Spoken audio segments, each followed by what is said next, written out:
de leurs droits fondamentaux. S'agissant de l'exploitation de ces ressources naturelles stratégiques, mon gouvernement exige le respect des normes internationales et des principes directeurs des Nations unies relatifs aux entreprises et aux droits de l'homme. L'État veille à la responsabilité de l'ensemble des chaînes de valeur. Monsieur le Président, toutefois, ces efforts demeurent gravement entravés par les violations commises dans les provinces du Nord Kivu et du Sud Kivu, notamment dans les zones occupées par l'AFC M23 avec l'appui du Rwanda. Les rapports du groupe d'experts des Nations Unies, la mission d'établissement des faits et la résolution S-37-1 ont établi la gravité des violations et décidé la création d'une commission d'enquête indépendante. Le Conseil de sécurité, dans sa résolution 2773, en a repris les constats et condamné les violations graves, demandant la cessation de tout soutien à l'AFC M23. Dans ces provinces, les violations documentées comprennent des assassinats, des violences sexuelles utilisées comme armes de guerre, des déplacements forcés, l'enrôlement d'enfants et le pillage de ressources naturelles.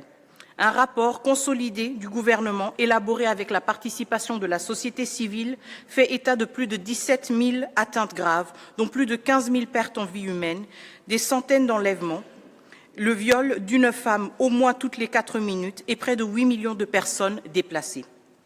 Pour sa part, le gouvernement de la RDC a pris des mesures pour préserver l'ordre juridique. En novembre 2025, une ordonnance présidentielle a déclaré nuls les actes posés par les forces d'occupation. Les autorités poursuivent également leurs efforts pour prévenir et sanctionner tout discours de haine. Nous permettre davantage d'efficacité pour appuyer sa mise en œuvre. Je vous remercie. Merci. Je donne à présent la parole au Venezuela, qui va intervenir au nom d'un groupe de pays. Merci, Monsieur le Président. Le Venezuela a l'honneur d'intervenir au nom du groupe des amis qui défendent la Charte des Nations Unies. Alors que nous commémorons le 25e anniversaire de la déclaration et du programme d'action de Durban, notre groupe réaffirme son engagement indéfectible en faveur d'une approche conjointe et multilatérale dans le cadre de la lutte mondiale contre le racisme, la discrimination raciale, la xénophobie et toutes les formes d'intolérance connexes qui constituent une violation directe et une négation des buts et principes de la Charte des Nations Unies et de la Déclaration universelle des droits de l'homme. Nous condamnons catégoriquement la résurgence d'idéologies fondées sur la supériorité d'un groupe par rapport à un autre, notamment le fascisme, le nazisme, le néonazisme et toutes les expressions apparentées. Cet anniversaire nous donne l'occasion non seulement de réfléchir aux progrès accomplis, mais également de renforcer l'action collective pour prendre à bras-le-corps les défis persistants et émergents tels que la montée en puissance des discours de haine ou l'augmentation sans précédent d'autres formes d'intolérance comme les menaces de recours à la force ou le recours à la force contre des pays souverains. Le groupe des amis réaffirme son total attachement aux valeurs de solidarité, de respect, de multiculturalisme et de tolérance, alors qu'il promeut la justice et la dignité humaine comme socle de la paix internationale. Merci beaucoup.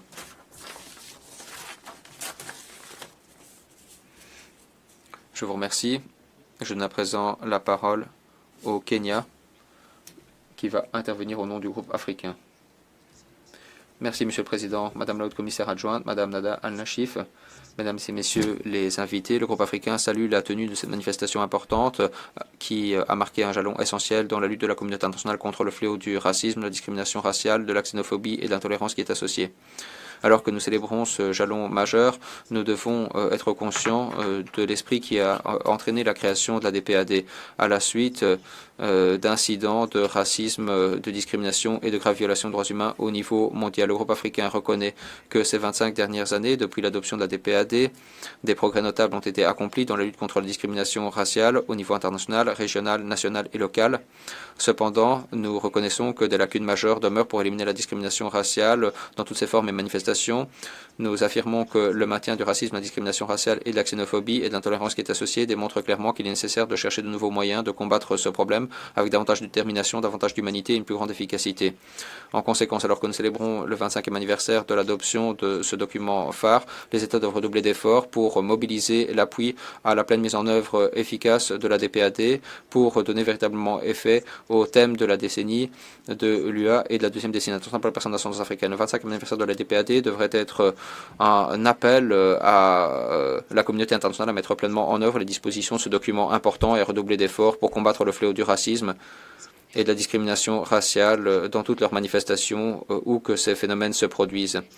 La déclaration d'Accra sur les réparations affirme que les réparations sont un impératif moral fondé sur les principes de justice, de droits humains et de dignité, et c'est un moyen concret de corriger les erreurs du passé et de promouvoir la cicatrisation des peuples et des personnes d'ascendance africaine. À cet égard, nous saluons l'adoption lors du 39e sommet de l'Union africaine à Addis Abeba de la déclaration sur les crimes coloniaux en Afrique. Nous avons à présent un hommage pour les victimes du colonialisme, de l'apartheid et de la traite transatlantique d'esclaves, et nous enjoignons les anciennes puissances coloniales à assumer pleinement leurs responsabilités grâce à une reconnaissance publique des atrocités commises. Merci. Merci. Je donne à présent la parole aux Bahamas au nom de la communauté des Caraïbes. Monsieur le Président, j'ai l'honneur d'intervenir au nom des États membres de la CARICOM à Genève. Alors que nous célébrons le 25e anniversaire de la déclaration de Durban, nous voyons que le racisme n'est pas une blessure superficielle, c'est un système très profond. L'origine de ce système, c'est le déplacement violent de peuples de leurs terres, l'esclavage, la traite transatlantique d'esclaves et le colonialisme et les structures qui ont été bâties pour maintenir ces injustices. La déclaration d'Urban a marqué un moment charnière puisque le texte a reconnu officiellement l'esclavage et la traite transatlantique d'esclaves comme des crimes contre l'humanité et a affirmé leurs conséquences durables.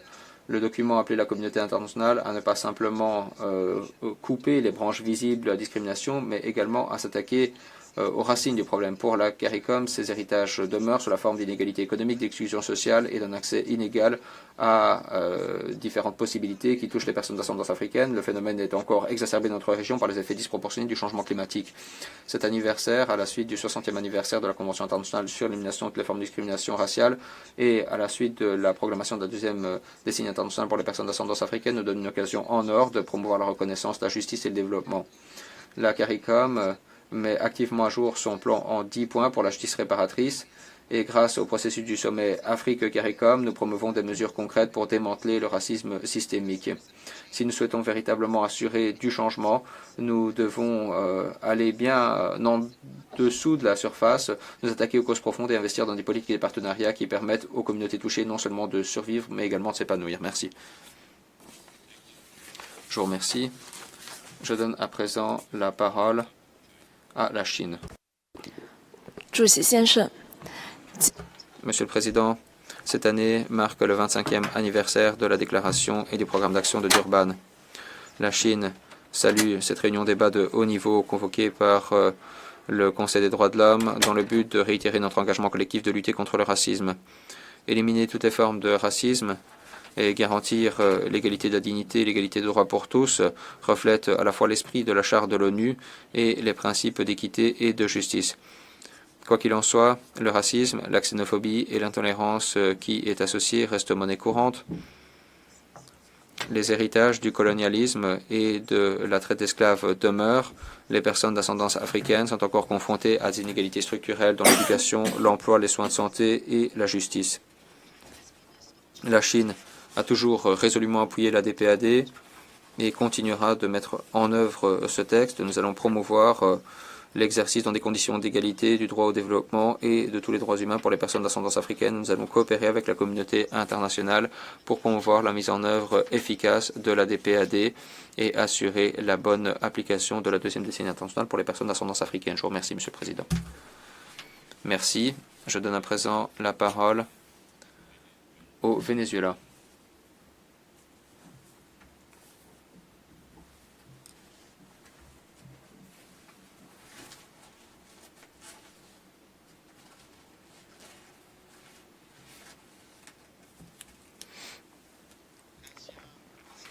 Merci, Monsieur le Président. Le Venezuela s'associe à cette commémoration du 25e anniversaire de la déclaration de Durban.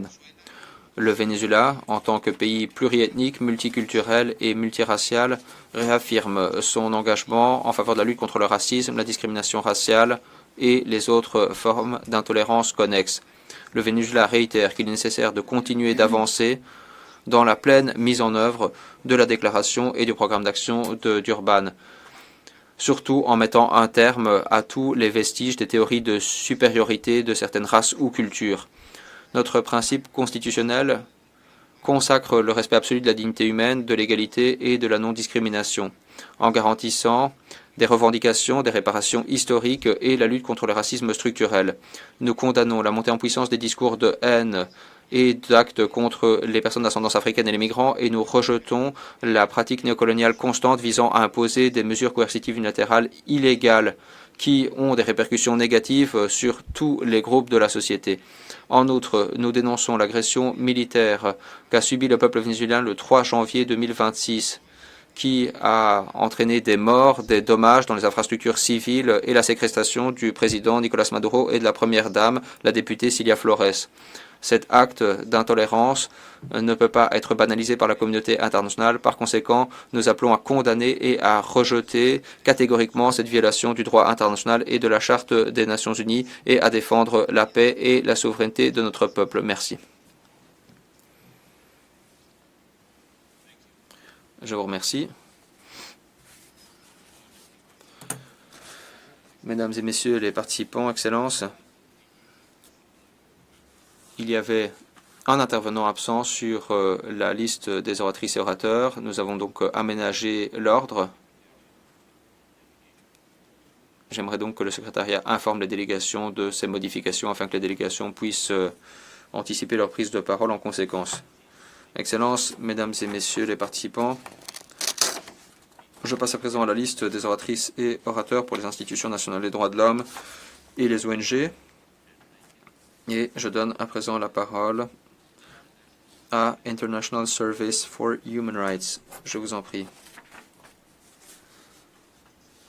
Dans le contexte de la réforme des Nations Unies et des crises mondiales, il est plus important que jamais de respecter, de protéger et de mettre en œuvre les accords conclus à Durban en renouvelant notre engagement pour l'obligation des responsabilités de la justice en nous opposant à toute réforme qui pourrait représenter un pas en arrière en termes de droits humains et d'accès à la justice pour les personnes touchées par le racisme systémique. Les liens entre les formes passées et contemporaines du racisme ont été clairement établis à Durban. Il était reconnu à l'époque qu'aucun pays ne pouvait dire être débarrassé du racisme. Il faut donc que les États passent à des mesures concrètes en faveur de la justice raciale et accordent davantage de priorité à la lutte mondiale contre le racisme et toutes ses manifestations.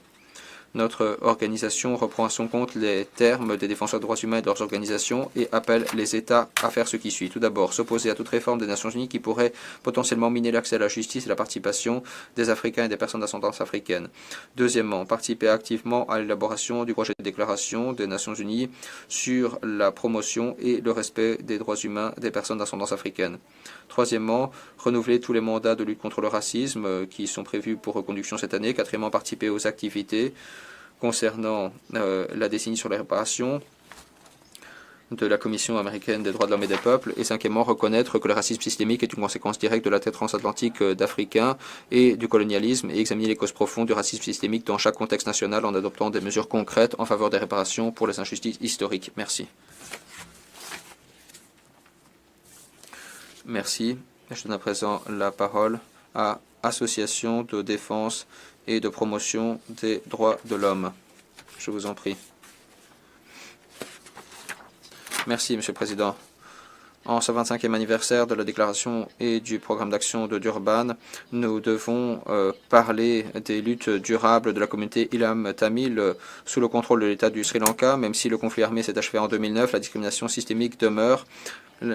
Les zones à majorité tamoule restent confrontées à des restrictions de la liberté d'expression, de réunion et de mouvement. Il y a un accès inégal à l'éducation, aux soins de santé, aux possibilités économiques, des confiscations de terres, des déplacements, une militarisation accrue. Les droits culturels et linguistiques sont également menacés. Les sites historiques, la mémoire sont négligés, sont assimilés. Les femmes et les enfants sont touchés de manière disproportionnée.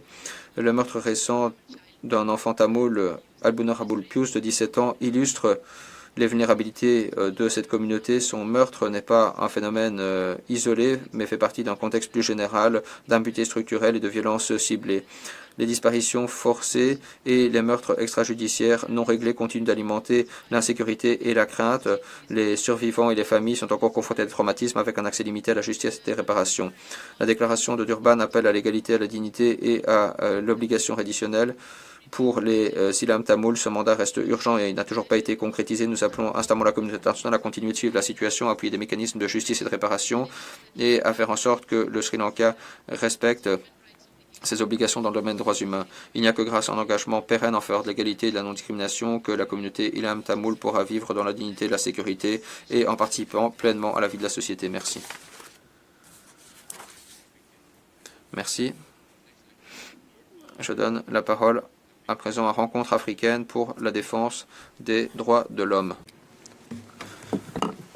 Nous vous félicitons pour votre élection, Monsieur le Président. La discrimination raciale est aujourd'hui condamnée par tous les gouvernements et les lois raciales ont été abrogées par la plupart des États membres de l'ONU.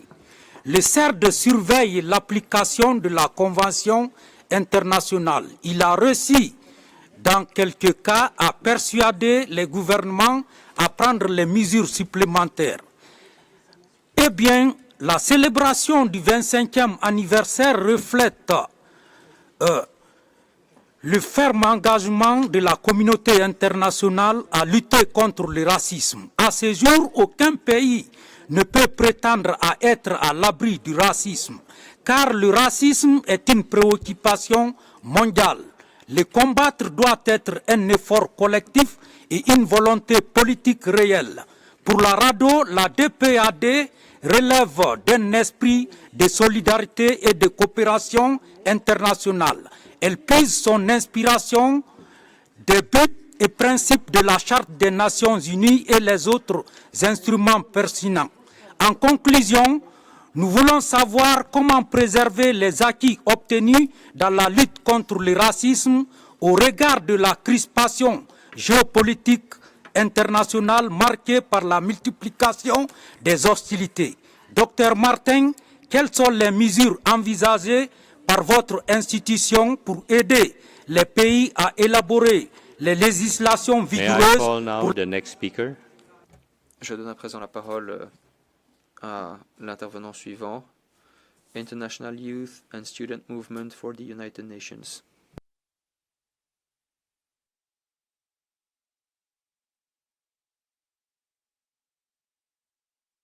Monsieur le Président, je prends la parole au nom d'une ONG qui a joué un rôle de premier plan lors de la campagne menant à la décision de l'ONU de tenir en 2001 la 3e conférence mondiale contre le racisme.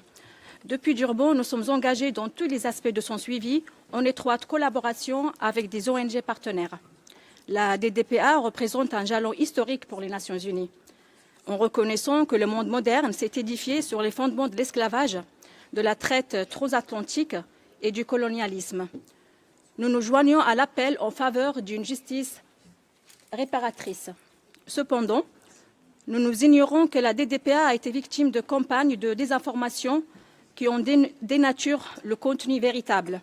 Comme l'a souligné le Conseil, le manque de connaissance du public sur le contenu de la DDPA constitue un obstacle sérieux à sa mise en œuvre. Par conséquent, nous soutenons fermement le thème officiel du 25e anniversaire de Durban, mobiliser le soutien public mondial en faveur de la DDPA, et nous invitons les panélistes à réfléchir à cette question cruciale. Enfin, nous appelons le HCDH à mettre en œuvre pleinement et de bonne foi les résolutions de l'Assemblée générale et du Conseil des droits de l'homme relatives à une campagne de sensibilisation mondiale pour la DDPA, ainsi qu'à sa réimpression en vue d'une large diffusion. Je vous remercie, Monsieur le Président. Thank you. Next. Merci.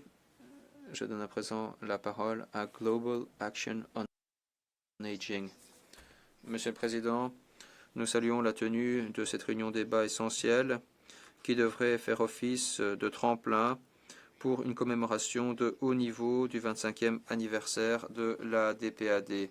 et qui devrait nous permettre de mobiliser les parties prenantes au service de sa mise en œuvre. Il convient de noter que la DPAD a été adoptée par consensus par la conférence mondiale et ensuite pleinement approuvée par l'Assemblée générale en mars 2002. Nous félicitons le Conseil des droits de l'homme pour son appui consensuel en faveur de ce 25e anniversaire et nous appelons tous les États membres de l'ONU à honorer la DPAD en participant activement à la commémoration à venir à l'Assemblée générale de l'ONU. En conclusion, sans mobilisation mondiale contre l'apartheid, il n'y aurait pas eu de DPAD. En 2026, nous fêtons également 80 ans d'action de l'ONU contre le racisme, initiée par l'adoption de 2 résolutions dès la toute première session de l'Assemblée générale en 1946. Comme indiqué dans la résolution consensuelle de l'Assemblée générale proposée par un pays africain, l'élimination du racisme et de la discrimination raciale est dans l'intérêt supérieur de l'humanité. Nous ne pouvons pas nous permettre de ne pas agir dans le cadre de cette priorité. Je vous remercie. Merci. Je donne à présent la parole à United Nations Watch. Monsieur le Président, on mesure un événement non pas par ses aspirations, mais par son héritage. Il y a 25 ans, à Durban, les Nations Unies ont convoqué une conférence mondiale contre le racisme, mais cette mission a été trahie. On en a fait une conférence pour le racisme. Dans les rues, des milliers de militants radicaux ont manifesté contre les Juifs et Israël, avec parfois des panneaux à la gloire d'Hitler. Les étudiants juifs ont été menacés, on distribuait des images antisémites, on vendait également des tracts antisémites du 19e siècle, tristement célèbres. Israël a été déclaré État d'apartheid raciste à Durban. On l'a accusé de génocide. Dans le document final de Durban, l'État juif a été pointé du doigt comme seul auteur du racisme. Tom Lantos du Congrès américain a dit que c'était la démonstration la plus révoltante et assumée de haine pour les Juifs jamais vue depuis la période des nazis. On a redéfini le racisme dans le cadre des droits humains. Les anciennes calomnies se sont vues donner de nouveaux termes, apartheid, racisme, génocide. Une fois ancrés dans le discours des Nations Unies, ces termes se sont répandus dans les campus, les parlements, les médias, la société civile. On dit qu'Israël est le seul État diabolique, c'est devenu banalisé. Aujourd'hui, on en connaît les conséquences. Les Juifs sont attaqués dans les rues des grandes villes. On cible des synagogues. Ces Juifs sont attaqués sur les campus et lorsque l'ONU amplifie ses discours qui décrivent l'État juif comme un État diabolique soutenu par l'Iran et l'Afrique du Sud, nous devons nous demander si la leçon de Durban a véritablement été tirée. We have exhausted the first segment of the list. Nous avons épuisé la première partie des orateurs. Je vais me saisir de la seconde partie de la liste des orateurs à présent et je passe la parole à l'Égypte. Monsieur le Président, nous saluons la convocation de cette importante réunion et souhaitons réitérer l'importance de la déclaration du programme d'action de Durban. En dépit des progrès accomplis au cours de ces dernières décennies, les manifestations de racisme, discrimination raciale, xénophobie et autres formes d'intolérance continuent de se produire. L'Égypte prend note avec une vive préoccupation de la persistance de politiques et de pratiques fondées sur le profilage racial, la montée en puissance des discours de haine, y compris par le biais des plateformes numériques. Il faut assurer la redevabilité, mettre fin à l'impunité et fournir aux victimes des voies de recours. Finalement, j'aimerais mentionner la situation dans les territoires palestiniens occupés qui reflète l'engagement de la communauté internationale à mettre en œuvre la DPAD sans condition. La pleine mise en œuvre de la DPAD est un impératif juridique et moral qui doit nous enjoindre toutes et tous de mettre fin à la discrimination, au racisme Merci, Monsieur le Président. Merci beaucoup. Je passe à présent la parole à l'Éthiopie. Thank you, Mr. President. Merci, Monsieur le Président. L'Éthiopie s'associe à la déclaration au nom du groupe africain et remercie les intervenants de leur importante contribution. La DPAD reste un outil qui a fait date pour lutter contre le racisme, la xénophobie et l'intolérance qui étaient associées. Son adoption en 2001 a contribué à reconnaître que l'esclavage, l'apartheid continue à perpétuer les inégalités au sein des pays et entre nations. 25 ans se sont écoulés depuis son adoption et sa pertinence reste aujourd'hui patente. Il faut combattre les injustices historiques et les formes contemporaines de racisme. Nous soulignons la nature complémentaire entre la DPAD et la Convention internationale pour l'élimination de toutes les formes de discrimination raciale. Nous appelons à une mise en œuvre pleine et entière de ces deux instruments.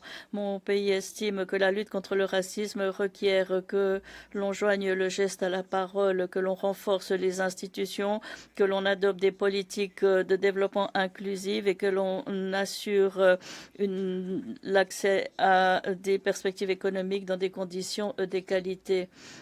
Nous saluons la deuxième décennie des personnes d'ascendance africaine ainsi que la déclaration. Pour conclure, l'Éthiopie souhaite réitérer son attachement indéfectible à la pleine mise en œuvre de la DPAD et appelle tous ses partenaires à faire preuve de la volonté politique nécessaire pour combattre le racisme sous toutes ses formes et manifestations. Je vous remercie.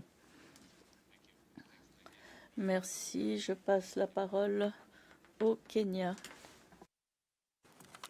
Mr. President, as we mark the 20th Monsieur le Président, alors que nous fêtons le 25e anniversaire de la DPAD, j'aimerais rappeler que Durban a fourni un instrument axé sur l'action au pays pour combattre la discrimination raciale.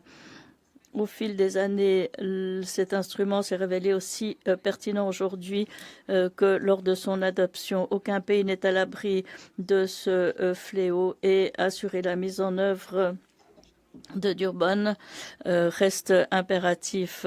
La réunion de haut niveau de l'Assemblée générale sur le 25e anniversaire de la DPAD et la réunion de ce matin témoigne de l'importance de traduire les engagements dans des actions politiques décisives.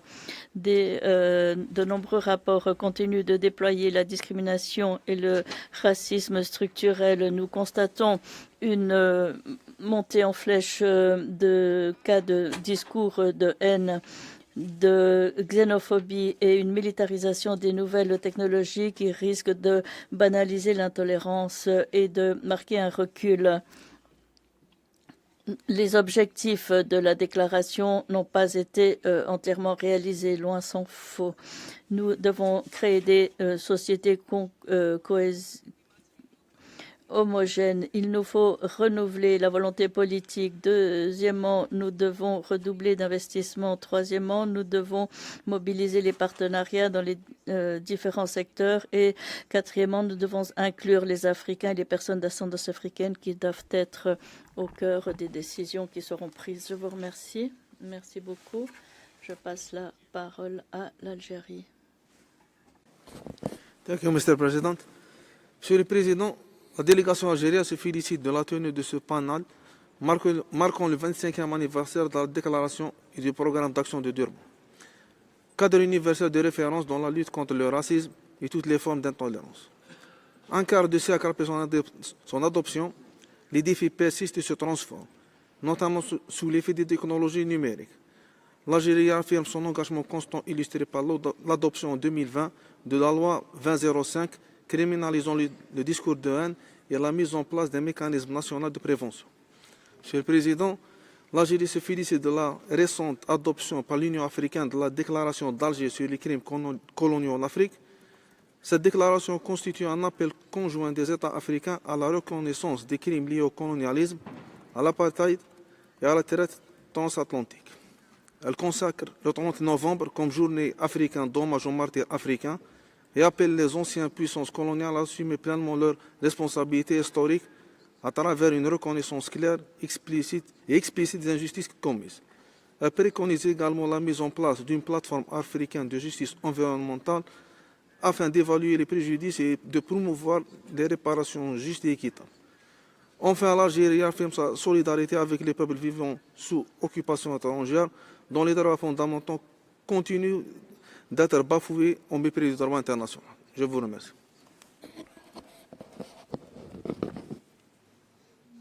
Next, I give Merci beaucoup. Je passe à présent la parole au Malawi. Monsieur le Président, le Malawi s'associe à la déclaration prononcée au nom du groupe africain et remercie les éminents intervenants de leur exposé circonstancié destiné à célébrer l'important jalon et mobiliser l'appui nécessaire à la pleine mise en œuvre de la déclaration et programme d'action de Durban.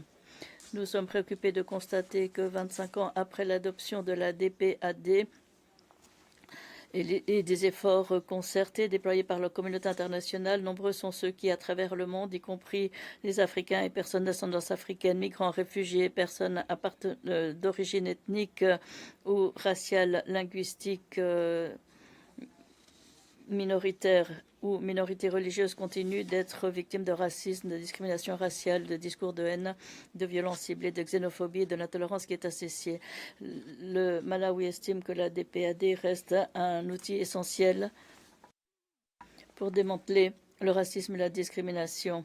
Alors que nous réfléchissons aux enseignements tirés au cours de ces 25 dernières années, le Malawi s'est réaffirmé son attachement à la mise en œuvre de la DPAD en sensibilisant plus avant à la portée et champ d'application de cet instrument, en faisant fond sur les dispositions constitutionnelles qui interdisent toutes les formes de discrimination et d'intolérance. Je vous remercie. Merci beaucoup. Je passe la parole à présent au Togo.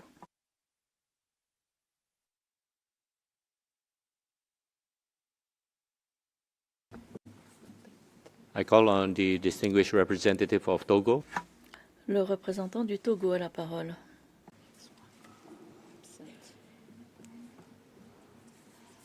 The representative does not seem to be. Le Togo ne semble pas être présent dans la salle. Je passe par conséquent la parole au FNUAP.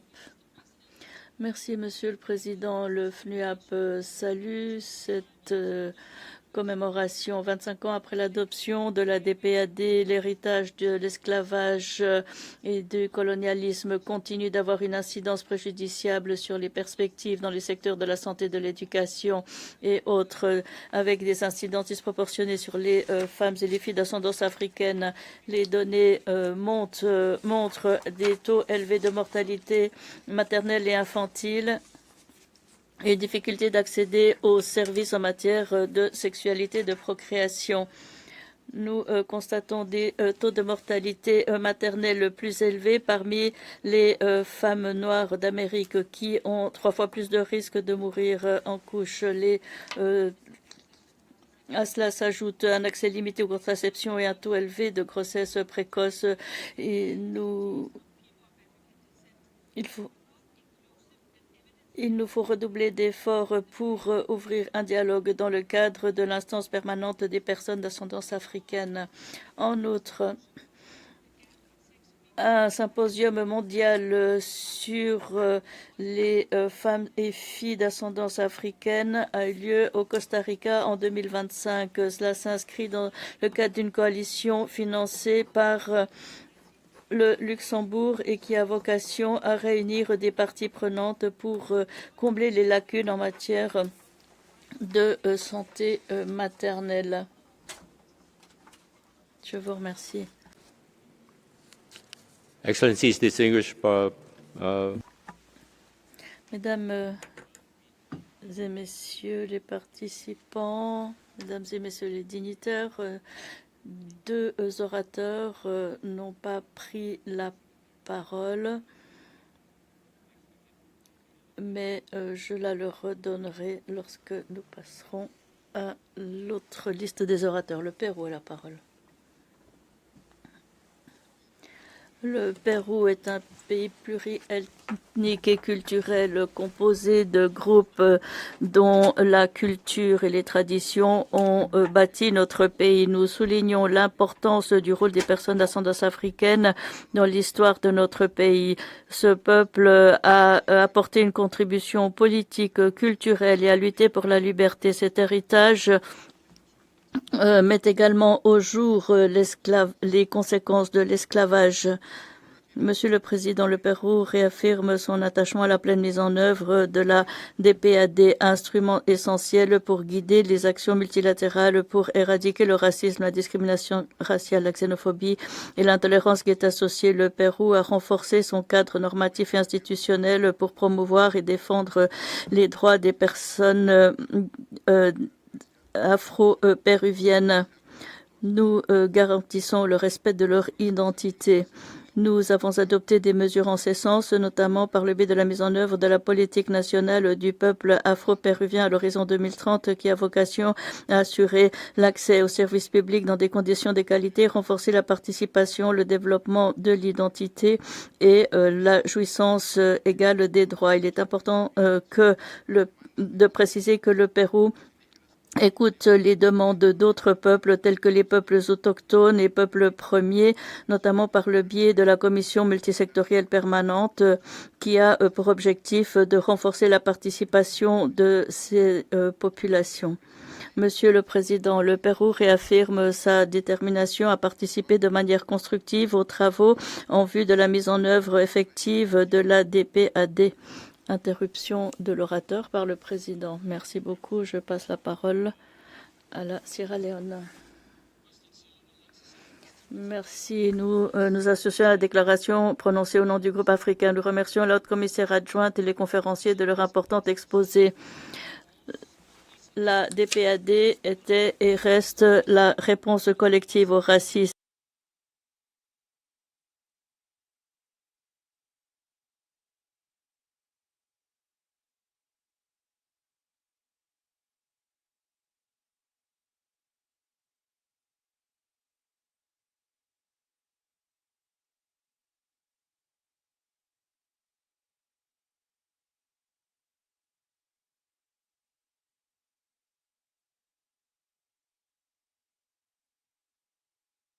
And the ongoing negotiations towards a United Nations declaration for promoting and protecting human rights of people of African descent. These processes complement the DDPA and strengthen global efforts to advance equality and dignity. Sierra Leone supports renewed global commitments, including the forthcoming General Assembly high-level meeting, to mobilize political will and public support for the full implementation of the DDPA. May this anniversary marks a turning point from acknowledgement to transformation, equality, justice, and dignity for all. And I thank you, President. Thank you. Next, I give the floor to the distinguished representative of Thailand. Mr. President, 25 years ago, the world adopted the Durban Declaration and Programme of Action. It was a promise to dismantle racism and discrimination and to build a future of dignity and equality for all. As we mark this anniversary, we recognize that, despite the progress made, significant challenges, including systemic racism and rising hate speech, still persist across our regions. At home, Thailand's efforts to eradicate racial discrimination rest in our constitution, which guarantees equality before the law and prohibits discrimination in all its forms. Building on this foundation, Thailand is working towards the enactment of relevant draft legislation, including the Anti-Discrimination Act and the Gender Recognition Act, to translate principles into enforceable rights. The enactment of the Protection and Promotion of the Way of Life of Ethnic Groups Act also marks an important step for the rights of all ethnic groups. These efforts reflect the spirit of the DDPA. Combating racism and discrimination is a shared global responsibility. Thailand remains committed to working with all partners to ensure that commitments under the Durban framework are not merely reaffirmed but translated into meaningful advancement and actions. I thank you. Thank you. Next, I give the floor to the distinguished representative of the Organization of Islamic Cooperation.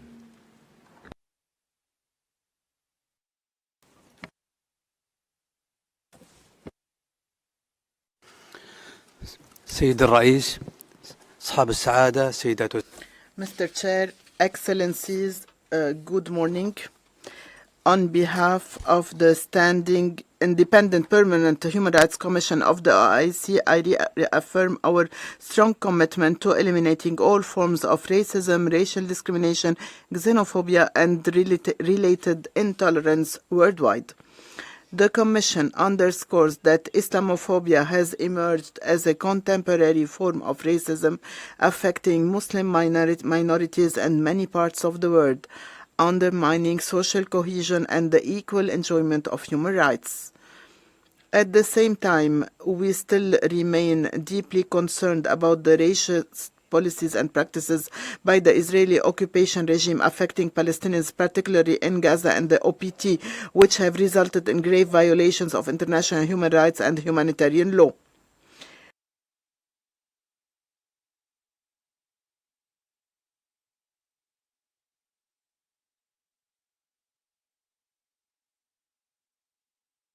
Addressing racism in a meaningful manner requires confronting such grave violations and eliminating double standards in the implementation of human rights. Our Islamic teachings promote equality, justice, tolerance, and respect for the dignity of all human beings. In this regard, interfaith dialogue, mutual understanding, and peaceful coexistence remain useful tools to counter racism and intolerance in all their forms. The Commission underscores the importance of partnerships among governments, civil society, media, and digital platforms to raise awareness, counter hate speech, and mobilize public support for anti-racism efforts. Thank you, Mr. Chair. Thank you. Next will be Burkina Faso, to be followed by Côte d'Ivoire, Indonesia, and Belgium. And now I give the floor to the distinguished representative of Burkina Faso. Merci, Monsieur. Thank you, President. My delegation aligns with the statement by the African Group. We welcome the holding of this high-level panel and thank the panelists for their high-quality statements which shed light on the achievements of the efforts to combat racism and racial discrimination. This points to our common responsibility to eradicate these practices which are a denial of human dignity. Burkina Faso, with its cultural, religious, and community diversity, reaffirms its commitment to the full effective implementation of the Durban Declaration and Programme of Action and underlines its complementarity with the Convention for the Elimination of Racial Discrimination. My country is eagerly anticipating its interactive dialogue with the Committee for the Elimination of Racial Discrimination to review its 20th to 24th periodic report next April. In conclusion, we call for tangible, urgent action by the international community to address racism throughout the world. I thank you. Thank you. Next, I give the floor to the distinguished representative of Côte d'Ivoire. President, Côte d'Ivoire aligns with the statement by the African Group. We welcome the holding of this high-level panel at this 25th anniversary of the Durban Declaration of Programme of Action, which are the major frameworks for combating racism, xenophobia, and racial discrimination. Although there has been progress, my delegation regrets the unequal implementation of the recommendations from the DDPA, dependent on region and country, and persistent systemic racism, xenophobia, and intolerance exacerbated by new technologies and social networks. Living in a world with these scourges means that the work of the international community has not yet been done. Côte d'Ivoire in line with its commitment to implement the DDPA, has undertaken major constitutional, legislative and regulatory reforms to combat racism, xenophobia and intolerance. Amongst other measures, it has created the Supreme Authority on the Audiovisual Communication, which applies the law to combat racial hatred and racial hate speech in all media. We call on all stakeholders to show strong political will and undertake collective action to achieve consensus and combat racism and racial discrimination worldwide. I thank you. Thank you. Next, I give the floor to the distinguished representative of Indonesia.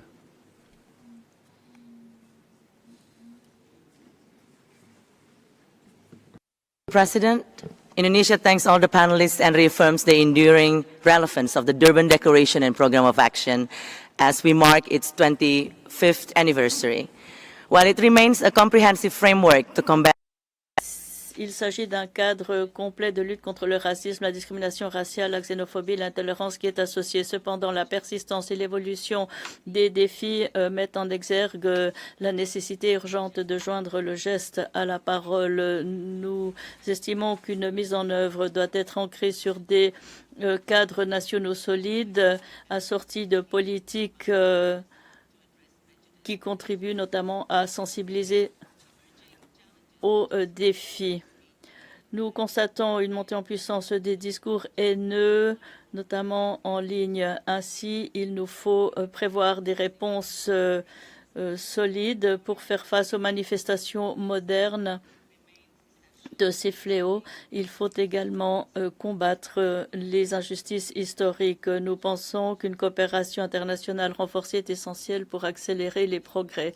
L'Indonésie, Monsieur le Président, souhaite demander aux éminents intervenants quelles mesures doivent être privilégiées pour faire en sorte que les engagements pris soient suivis d'effets sur le terrain, notamment pour combattre les formes de discrimination numérique. Je vous remercie. Merci beaucoup. Je passe la parole à la Belgique. Thank you, Mr. President. Belgium.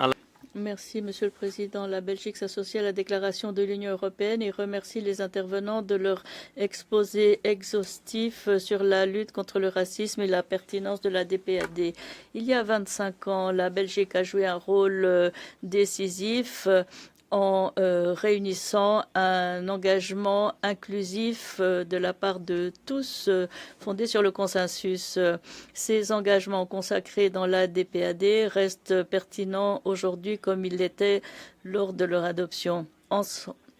Avec la convention CERD, la DPAD doit continuer de faire œuvre de cadre central et de fil conducteur de toutes les discussions sur les différentes dimensions de la lutte mondiale contre le racisme. Beaucoup reste encore à faire. Nous saluons la décision visant à déclarer une seconde décennie des peuples d'ascendance africaine et nous sommes engagés à veiller à ce qu'elle produise des résultats concrets, un impact positif dans notre pays. La Belgique s'oppose à toutes les formes de racisme, aussi bien à l'étranger qu'au plan national. Mesdames et messieurs les intervenants, à votre avis, comment peut-on au mieux veiller à ce que les États conjuguent leurs efforts, jettent des passerelles et s'inspirent mutuellement pour progresser dans la lutte commune?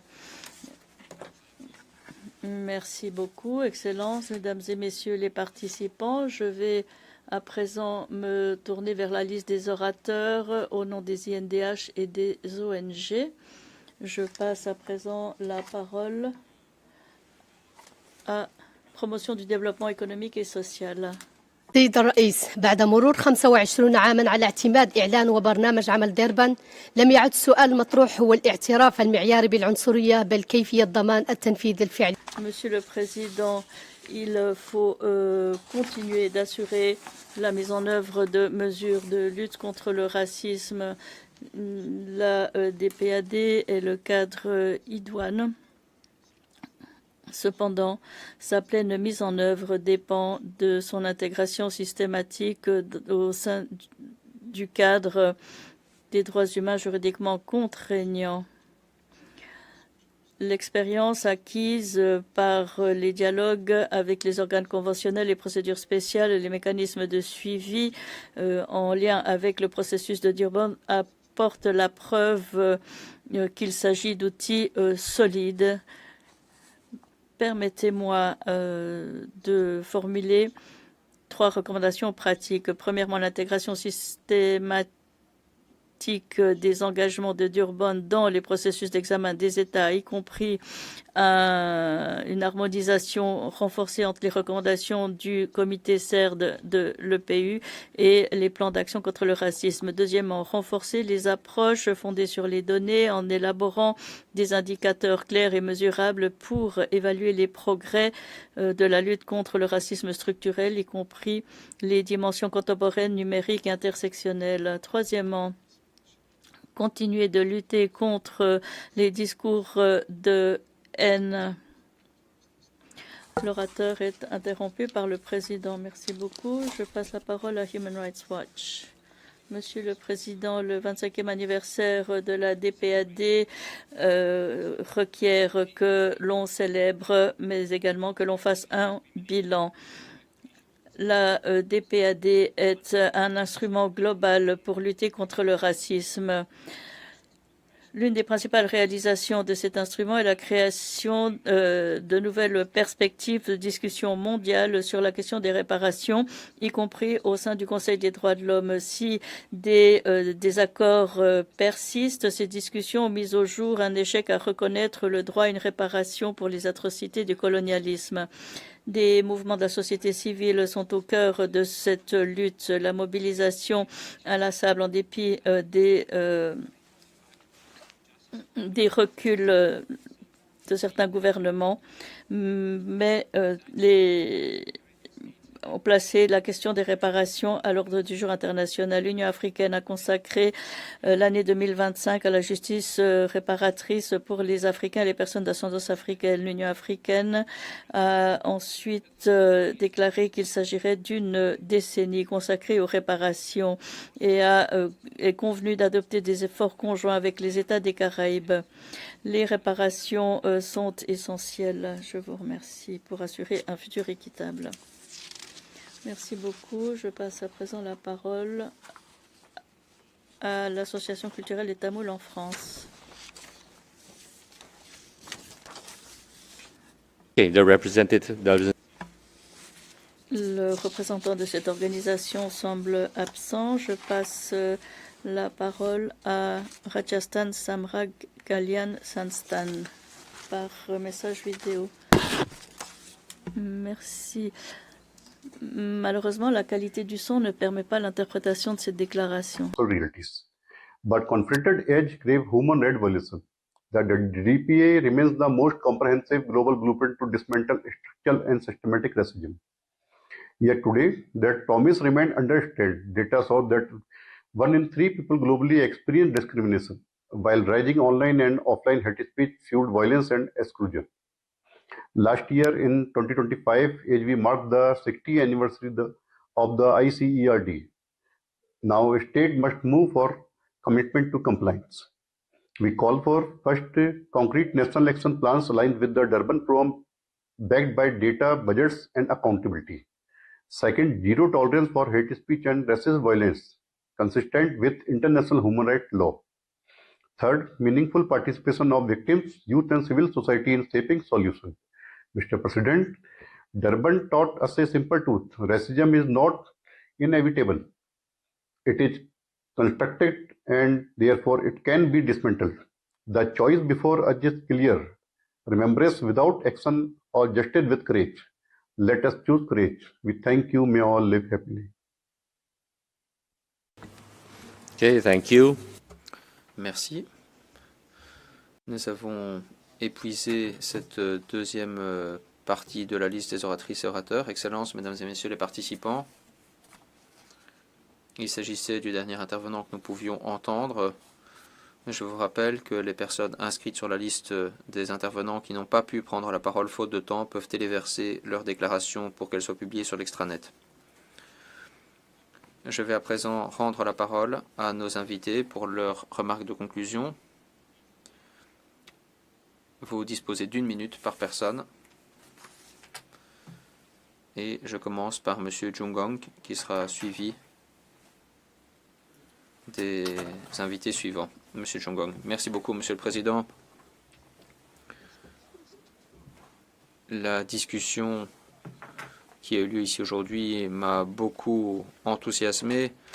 Je dois dire que ce que j'en retire, c'est que Durban reste pertinent et d'actualité. Des progrès ont été faits, comme de nombreux intervenants l'ont dit, mais le moment est également venu de faire preuve d'introspection pour voir comment nous pouvons nous réengager en faveur de la lutte contre la discrimination et le racisme.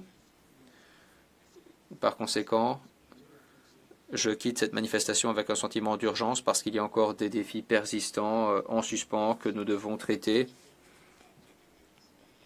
Voilà l'une des leçons que j'en retire et j'espère que je pourrai continuer de mobiliser la communauté interparlementaire pour contribuer à la mise en œuvre continue de la déclaration du programme d'action de Durban. Merci beaucoup de m'avoir donné la parole.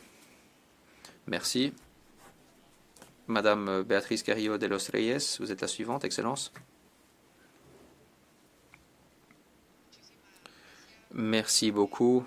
Et j'aimerais à mon tour conclure en saluant toutes les contributions des différentes délégations qui ont concouru à ce débat extrêmement riche et très important.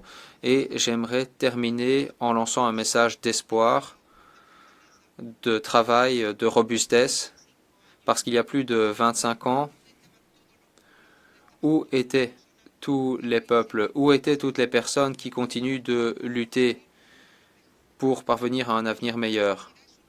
La diversité est un défi tout à fait capital au XXIe siècle et nous devons nous y attaquer directement. Le cadre de Durban est plus pertinent que jamais. Nous ne choisissons pas quand nous vivons, mais nous choisissons en revanche la manière dont nous souhaitons transformer la période dans laquelle nous vivons. Et j'aimerais donc ici adresser un appel à tous les pays.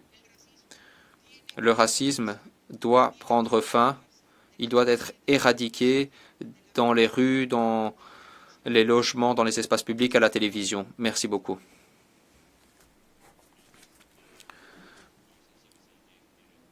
Excellence, Monsieur James Dirangu Waweru. Monsieur le Président, je remercie les intervenants, les ambassadeurs et les représentants de la société civile pour leurs déclarations qui montrent bien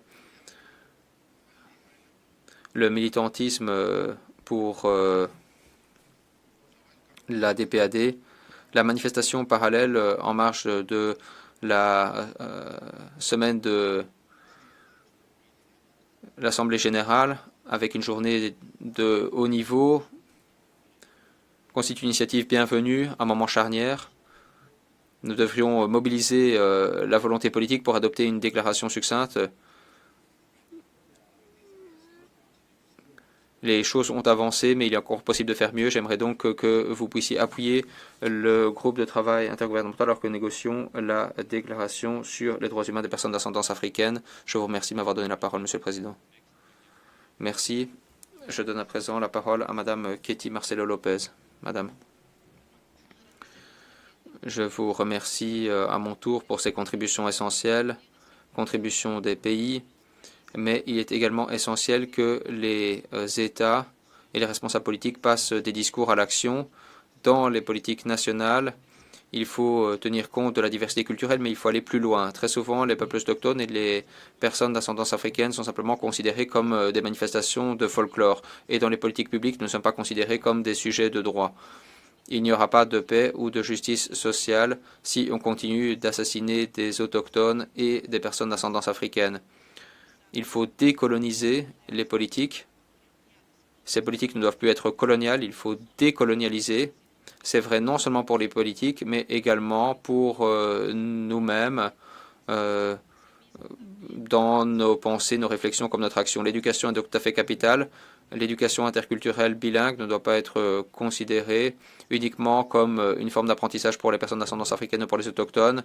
C'est une pratique qui devrait être utile à tous pour connaître nos contributions, notre sagesse en tant que peuple, et nous ne devons pas être considérés comme une simple forme de folklore. Merci. Merci, Madame. Nous sommes arrivés au terme de cette discussion de haut niveau.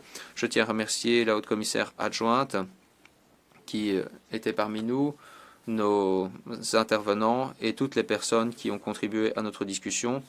Nous allons faire une brève pause technique avant de poursuivre le segment de haut niveau. Merci.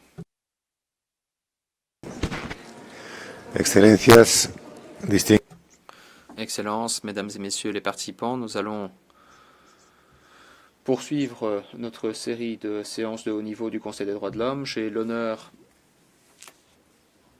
et je vous demanderai de bien vouloir faire preuve de silence, j'ai l'honneur, disais-je, de donner la parole à son Excellence, Monsieur Sokon Prak, vice-premier ministre et ministre des Affaires étrangères et de la coopération internationale du Cambodge. Excellence, vous avez la parole.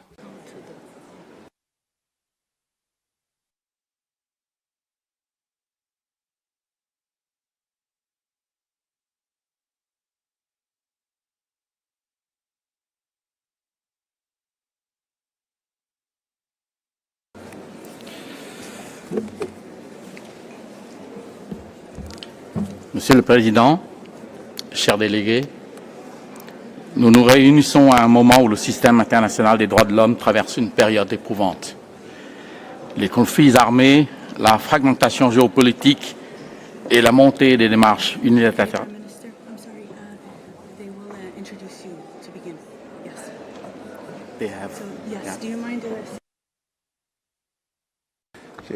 It was okay, but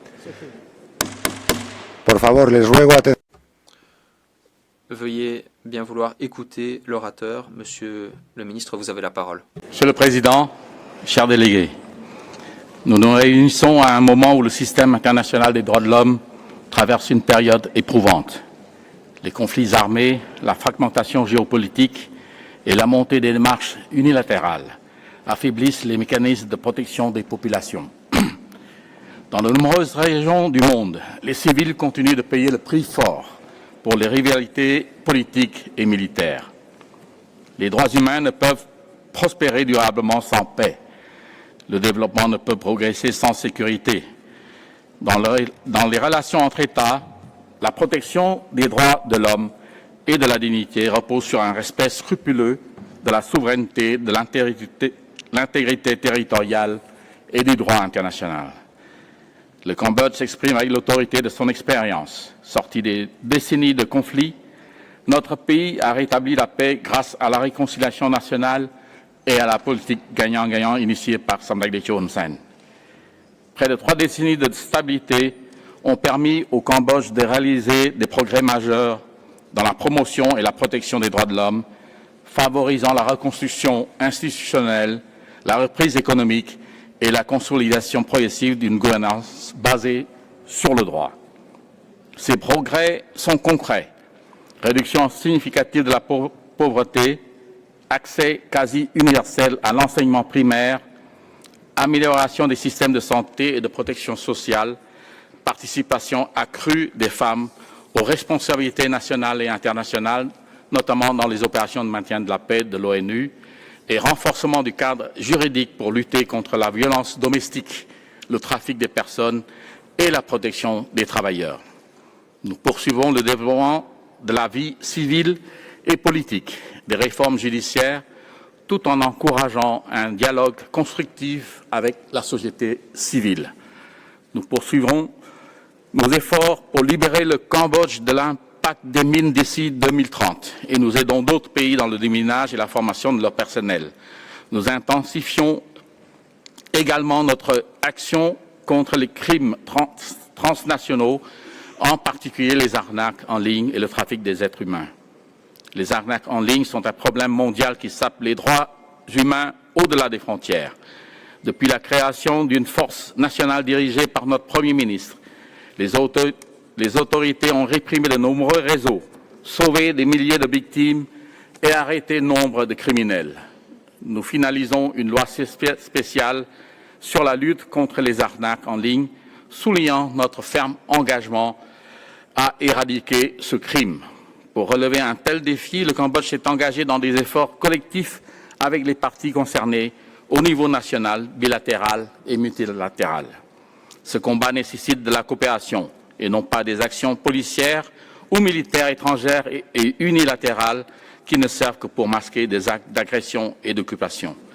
Chers délégués, alors que nous consolidons nos progrès internes, depuis la mi-2025, les opérations militaires thaïlandaises se sont étendues à plusieurs zones frontalières, entraînant de graves conséquences pour notre population civile, des conséquences qui relèvent directement de la responsabilité de ce Conseil. Le second cessez-le-feu atteint à la fin de l'année dernière tient toujours, mais reste fragile. Depuis, des positions militaires ont été établies au-delà des lignes revendiquées, entraînant des empiètements sur des territoires bien à l'intérieur du Cambodge.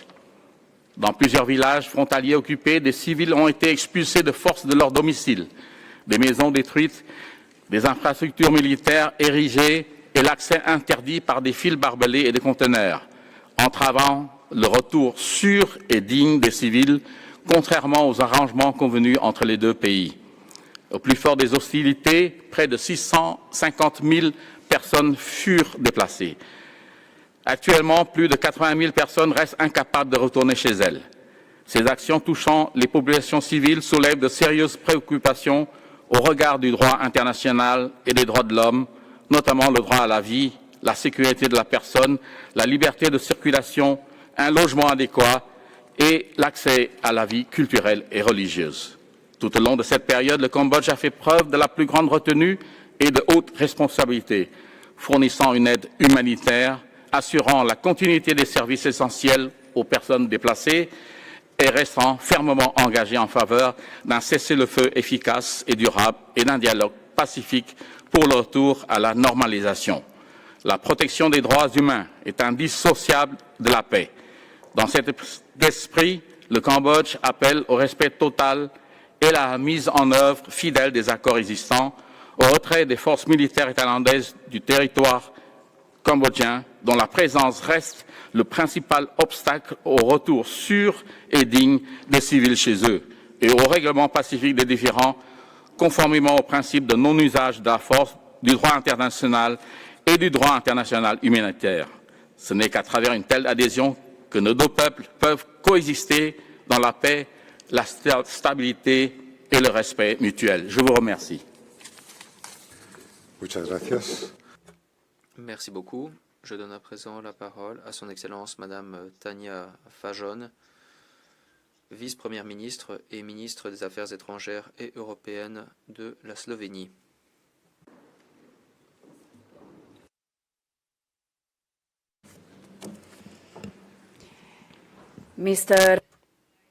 Monsieur le vice-président, Excellences, chers collègues, 20 ans après sa création, le Conseil des droits de l'homme reste un pilier fondamental du système multilatéral. Il a promu des normes et réagi face à des violations. Quoi qu'il en soit, aujourd'hui, les normes qui étaient considérées comme un acquis par le passé sont ouvertement remises en cause. Les droits humains ne s'érodent pas du jour au lendemain, ils s'affaiblissent à chaque fois qu'on tolère la discrimination, qu'on justifie l'impunité ou qu'on détourne simplement le regard. La Slovénie entame son 3e mandat animé d'une ferme conviction. Le leadership dans le domaine des droits humains doit être axé sur des principes et non pas la sélectivité. Il faut qu'il soit courageux et non pas accommodant. Le silence face à des violations, ce n'est pas faire preuve de neutralité, c'est être complice. Aujourd'hui, nous marquons le 4e anniversaire du début de l'agression totale de l'Ukraine par la Russie. Une agression continue contre la souveraineté, le droit international et les droits humains. Cette guerre n'est pas qu'une question de territoire. La question est de savoir si la force peut l'emporter sur le droit. La Slovénie réaffirme son appui total à la souveraineté, à l'indépendance et à l'intégrité territoriale de l'Ukraine dans ses frontières reconnues au niveau international. L'établissement des responsabilités pour les violations du droit international des droits humains et du droit humanitaire doit rester au cœur des travaux de ce Conseil. La paix basée sur l'impunité n'est qu'une pause jusqu'aux nouvelles atrocités. De l'Ukraine au Soudan, de Gaza au Myanmar, les civils continuent d'être les plus durement touchés. Notre crédibilité exige de nous que nous luttions contre ces violations de manière cohérente où qu'elles se produisent et quand qu'elles se produisent. Le cessez-le-feu fragile à Gaza doit tenir et l'aide humanitaire doit être accrue pour répondre aux besoins criants de la population civile. Nous condamnons, dans les termes les plus forts, une série de décisions israéliennes récentes qui introduisent des élargissements généralisés du contrôle illégal de la Cisjordanie par Israël. Ces mesures violent le droit international et entament fortement les perspectives d'une solution viable à deux États. Excellences, Mesdames et Messieurs, permettez-moi de vous présenter nos priorités pour nos travaux au Conseil. Tout d'abord, l'égalité de genre et les droits des femmes et des filles. Nous observons un mouvement de résistance coordonné et global contre les droits des femmes. Toutefois, la prévention des conflits requiert l'inclusion.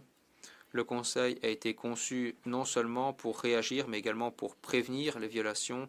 Au Soudan, les violences sexuelles et fondées sur le genre sont utilisées comme armes de guerre.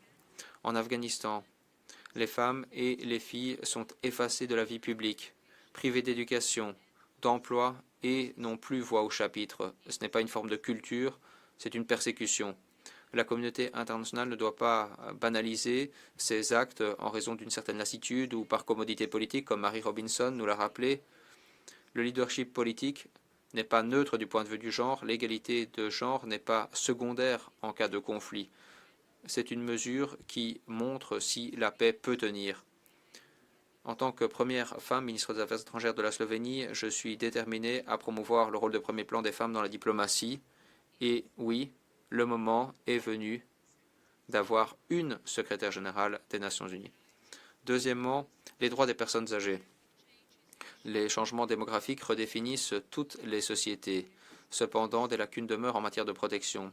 Les femmes âgées, en particulier, sont confrontées à des discriminations conjuguées. La dignité ne faiblit pas avec l'âge. La Slovénie est prête à renforcer les normes internationales dans ce domaine. Troisièmement, le droit à un environnement propre, sain et durable.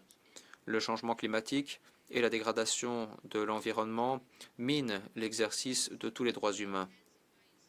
Ils renforcent l'instabilité et les déplacements.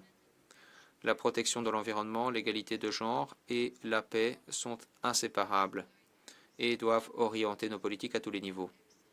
Excellences, la question réelle qui se pose aujourd'hui n'est pas de savoir si le système des droits humains est sous pression, c'est plutôt de savoir si nous sommes prêts à le défendre lorsque cela nous coûte politiquement de le faire.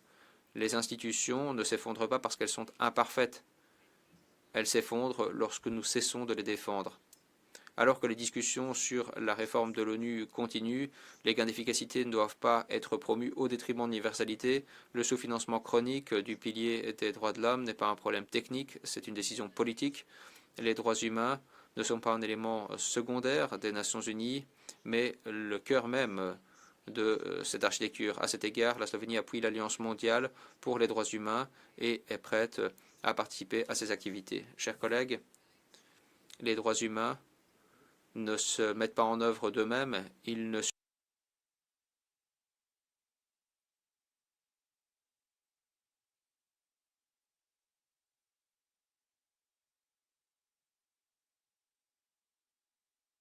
Her Excellency, Madame Therese Kayikwamba Wagner, Minister of Foreign Affairs, International Cooperation, French language, and the Congolese diaspora of the Democratic Republic of Congo.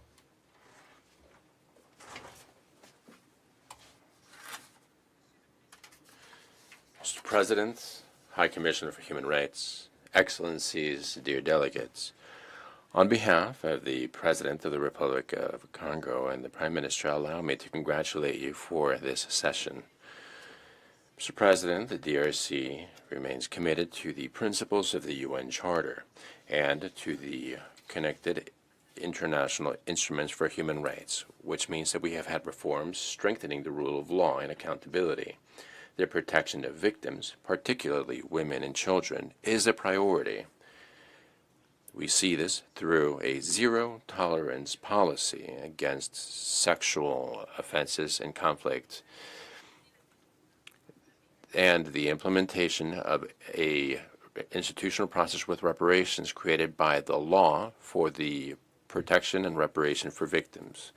It created a fund in order to restore victims' dignity.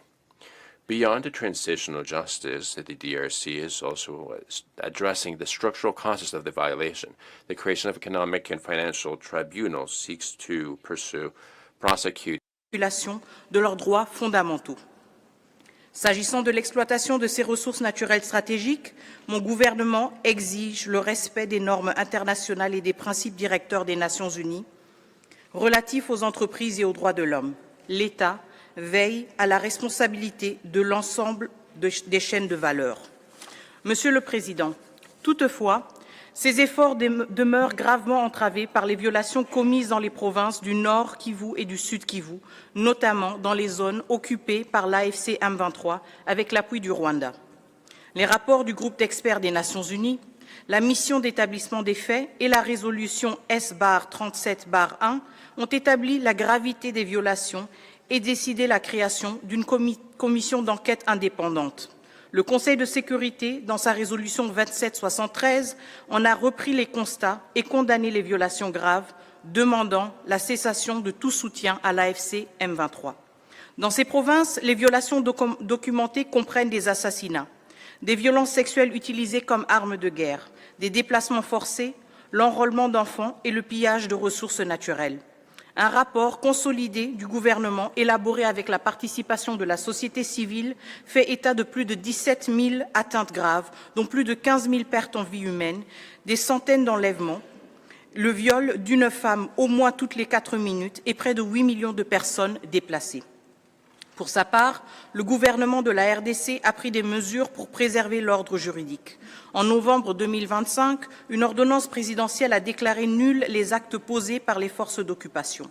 Les autorités poursuivent également leur effort pour prévenir et sanctionner tout discours de haine. Et des enquêtes judiciaires sont en cours pour ces faits ainsi que pour d'autres infractions liées au conflit, dans le respect des garanties procédurales. À cet effet, la République démocratique du Congo coopère avec la commission d'enquête afin que les responsabilités soient établies. La RDC assume pleinement la protection de toutes ces communautés. Les accusations de discours de haine ou d'idéologie génocidaire ne reflètent ni la politique ni les actes de la RDC. La protection alléguée d'une communauté ne peut servir de fondement à une violation grave du droit international ni à une occupation illégale. Les États responsables s'en remettent aux instruments multilatéraux pour faire valoir leurs préoccupations. Ils ne substituent pas la violence au droit. Monsieur le Président, les défis auxquels nous faisons face ne sont pas uniquement financiers. Ils traduisent une érosion du multilatéralisme et des principes de notre ordre international. Les restrictions budgétaires en sont la conséquence, non la cause. Le système des droits de l'homme, indissociable de la paix et de la stabilité, ne doit pas être affaibli. Fragiliser ces mécanismes de protection, c'est compromettre la paix et l'avenir collectif. Face à des défis traditionnels et nouveaux, tels que l'intelligence artificielle et la cyberviolence, le Haut-Commissariat a besoin de moyens à la hauteur de ses responsabilités. L'exécution des mandats confiés par le Conseil constitue un indicateur de notre détermination collective. La commission d'enquête indépendante établie par la résolution S-37 en est une illustration concrète. Son opérationnalisation ne saurait être différée si nous voulons préserver l'autorité du système de protection des droits de l'homme. Monsieur le Président, Excellences, pour conclure, l'expérience de la République démocratique du Congo montre que sans responsabilité, il ne peut y avoir ni justice ni paix durable. Notre engagement s'inscrit dans une exigence plus large, un ordre international fondé sur le respect du droit, l'égalité des États et l'effectivité des mécanismes de responsabilité. La crédibilité du système des droits de l'homme dépend de l'application de ces principes à tous, sans exception. C'est à cette condition qu'ils resteront un pilier de la paix et de la sécurité. Je vous remercie.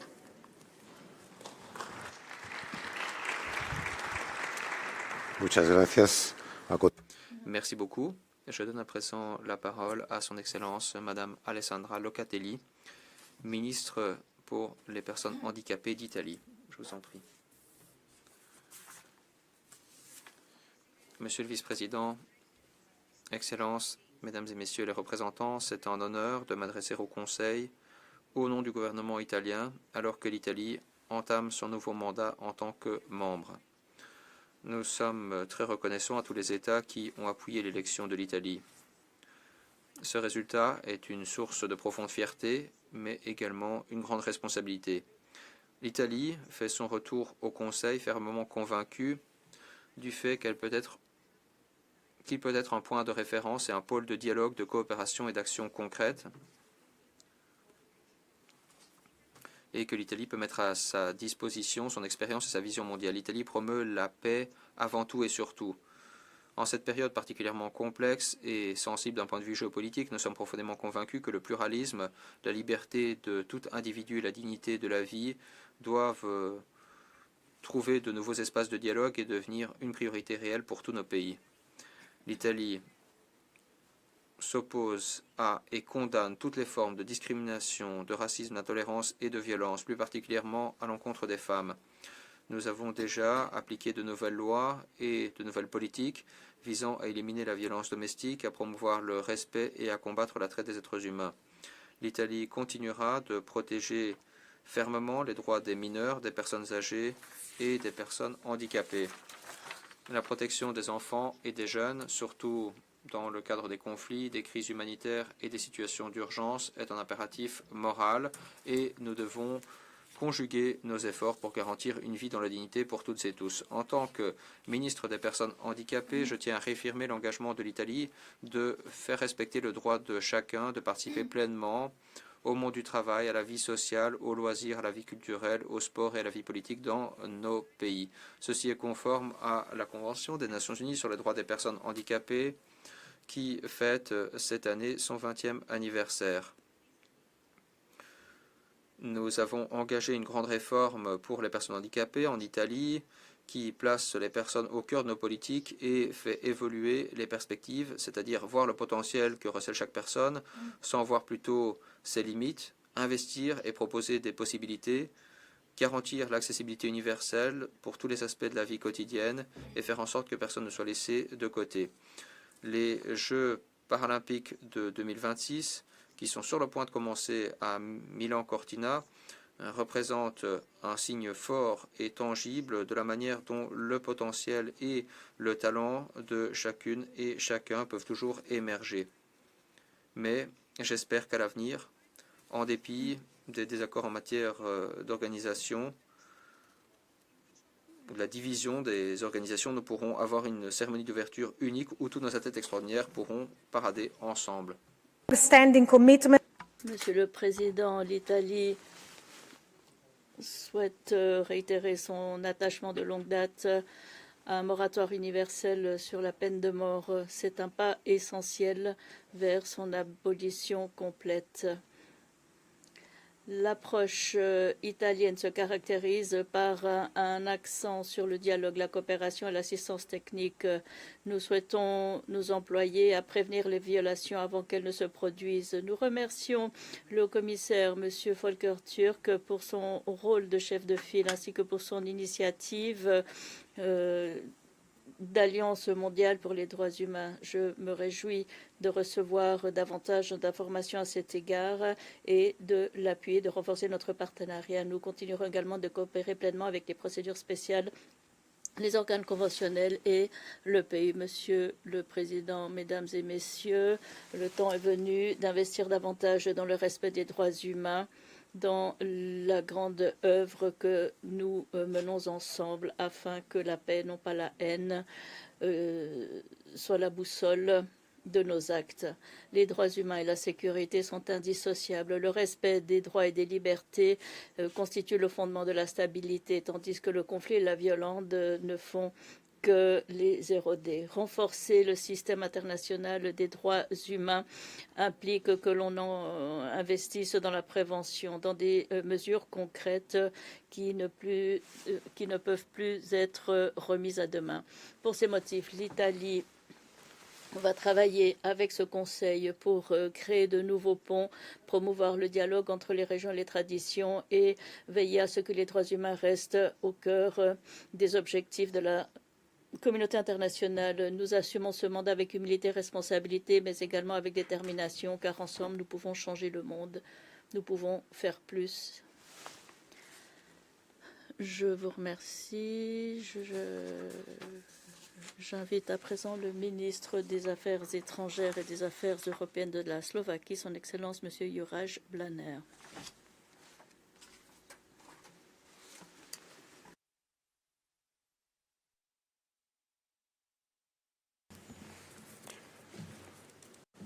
Distinguished Vice President, Monsieur le Président du Conseil des droits de l'homme, Excellences, Mesdames et Messieurs, chers collègues, c'est pour moi un honneur que d'être ici à Genève aujourd'hui à l'occasion de la 61e session du Conseil des droits de l'homme. Tout d'abord, permettez-moi de remercier le président sortant, son Excellence l'ambassadeur Jürgen Lober de la Suisse, et je félicite l'ambassadeur Sidarto Reza Suryodipuro de l'Indonésie à l'occasion de sa nomination à la présidence de cet organe. Lorsque les temps sont difficiles, vous pouvez compter sur le soutien de la Slovaquie.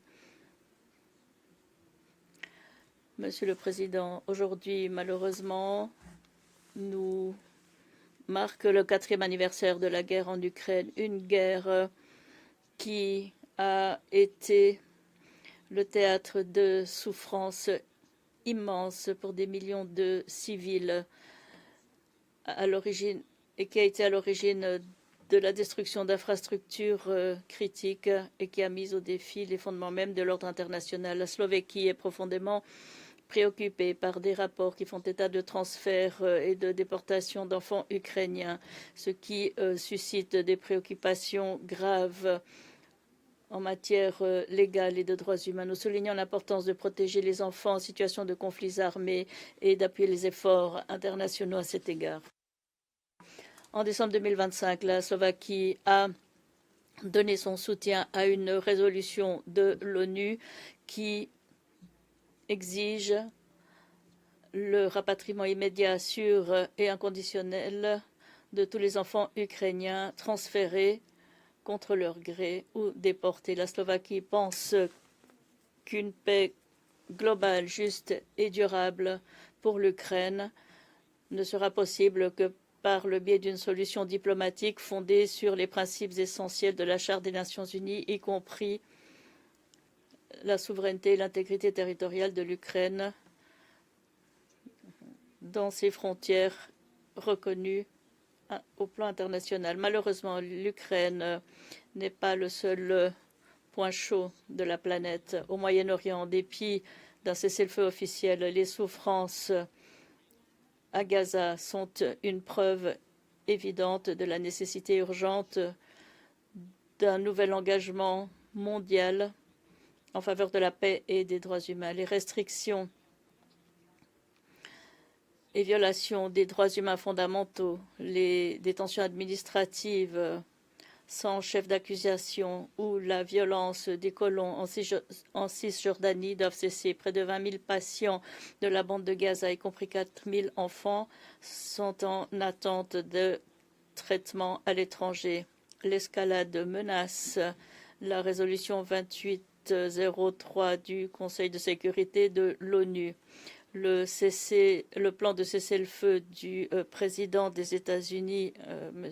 Trump, est la solution à deux États qu'appuie la Slovaquie. La Slovaquie est prête à coopérer avec ses partenaires internationaux et à continuer le transport MEDEVAC de patients. Nous sommes extrêmement inquiets par la détérioration de la situation des droits humains en Iran, en particulier dans le contexte des événements de cette année, lorsque les forces de sécurité du régime iranien sont intervenues avec violence contre leurs propres citoyens durant des manifestations nationales. Des milliers de personnes ont perdu la vie. La Slovaquie appuie reprend à son compte la condamnation internationale conjointe de la répression brutale des manifestations et nous souhaitons dire toute notre solidarité avec les Iraniens qui appellent de leur vœu la dignité, une vie meilleure et des libertés fondamentales respectées. Par conséquent, la Slovaquie salue la session d'urgence du mois de janvier du Conseil des droits de l'homme des Nations Unies, ainsi que l'adoption d'une résolution dans le contexte de la répression des manifestations nationales qui ont commencé le 28 décembre 2025, y compris la décision visant à reconduire le mandat de la mission internationale d'établissement des faits sur l'Iran. À propos du Venezuela, la Slovaquie se rappelle clairement que les principes du droit international et de la Charte des Nations Unies doivent être respectés, quelles que soient les circonstances. La Slovaquie, en coopération avec ses partenaires de l'Union européenne et de la région, continuera d'appuyer un dialogue véritable et une transition démocratique au Venezuela. Cet espoir s'inscrit dans la droite ligne des principes et des engagements qui guident la relation entre l'Union européenne et la CELAC, comme confirmé dans la déclaration conjointe de Santa Maria, Colombie, en novembre de l'année dernière. Monsieur le Président, permettez-moi d'évoquer une question qui requiert également l'attention du Conseil des droits de l'homme. Depuis que j'ai prononcé mon discours devant cette même enceinte l'an dernier, les nouvelles technologies, y compris l'intelligence artificielle, ont suscité des inquiétudes quant à leur corrélation avec les droits humains. En outre, il est nécessaire d'assurer un accès équitable aux avantages de l'intelligence artificielle pour tous, y compris dans les petits États, ainsi que de la part des chercheurs indépendants et des innovateurs émergents. La Slovaquie s'emploie à appuyer un développement équilibré des nouvelles technologies et une croissance continue des capacités humaines, confirmée lors du Forum sur l'intelligence artificielle de Bratislava de novembre 2025, auquel les représentants de l'ONU, de l'OCDE et de l'UNESCO ont souscrit. Nous lançons un appel en faveur d'une mise au point responsable et d'un emploi responsable de l'intelligence artificielle par les États et les autres acteurs. C'est un défi pour toute la civilisation humaine. L'avenir de l'IA reste entre nos mains collectivement. Monsieur le Président, pour conclure, permettez-moi de féliciter le Conseil des droits de l'homme alors qu'il fête ses 20 années d'existence.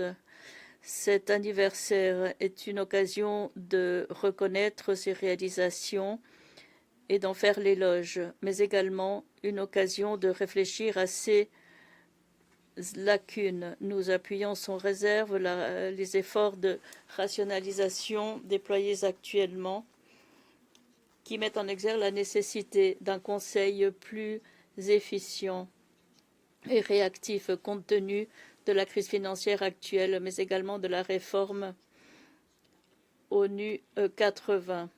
La protection des droits humains doit être notre objectif commun et fort de cette vision, la Slovaquie présente sa candidature au Conseil de sécurité de l'ONU pour la période 2028-2029. Nous pensons que la protection des droits humains est le moyen le plus sûr pour le Conseil de sécurité d'exécuter son mandat qui consiste à maintenir la paix et la sécurité internationale. Je vous remercie.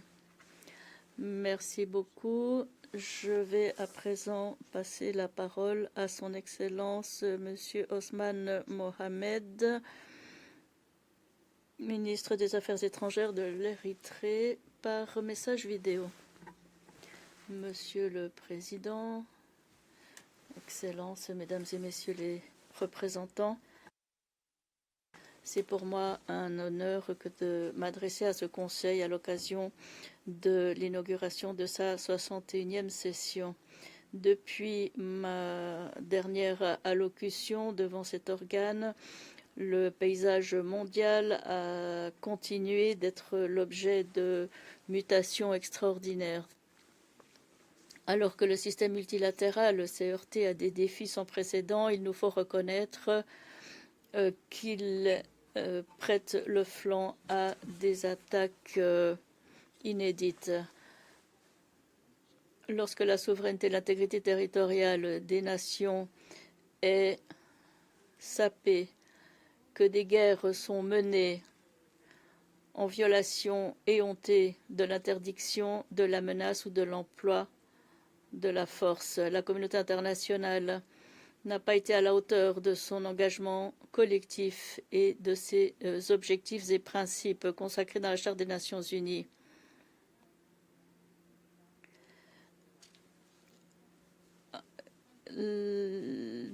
La situation actuelle nous amène à réfléchir à la dynamique qui a façonné les fonctions du système au fil du temps. Monsieur le Président,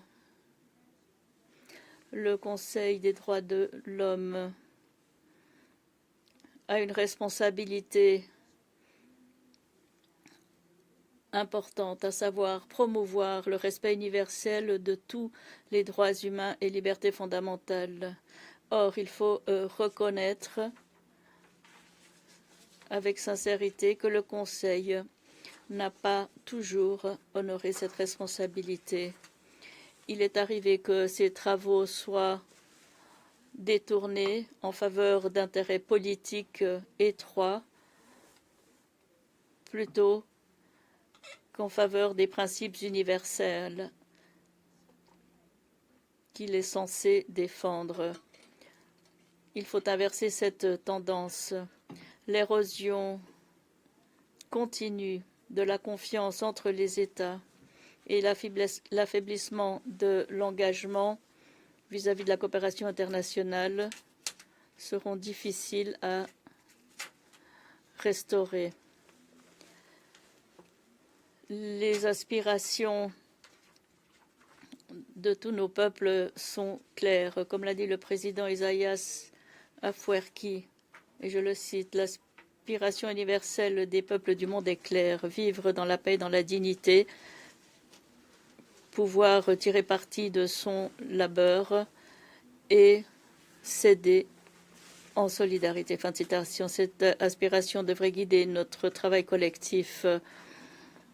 Nous ne pouvons pas prétendre faire progresser les droits humains de tous si nous ne suivons pas ces principes. L'existence même de l'Érythrée est axée sur les aspirations de son peuple,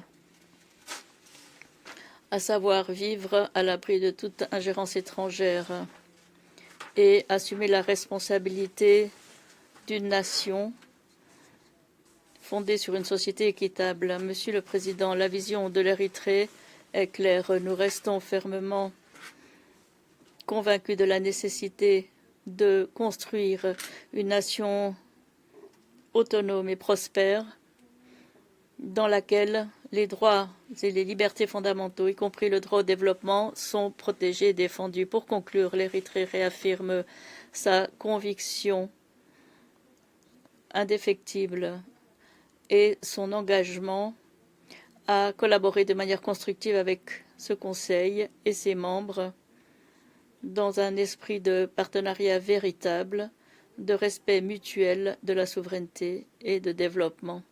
Nous sommes déterminés à contribuer de bonne foi aux travaux de ce Conseil, promouvoir la coopération internationale et travailler collectivement à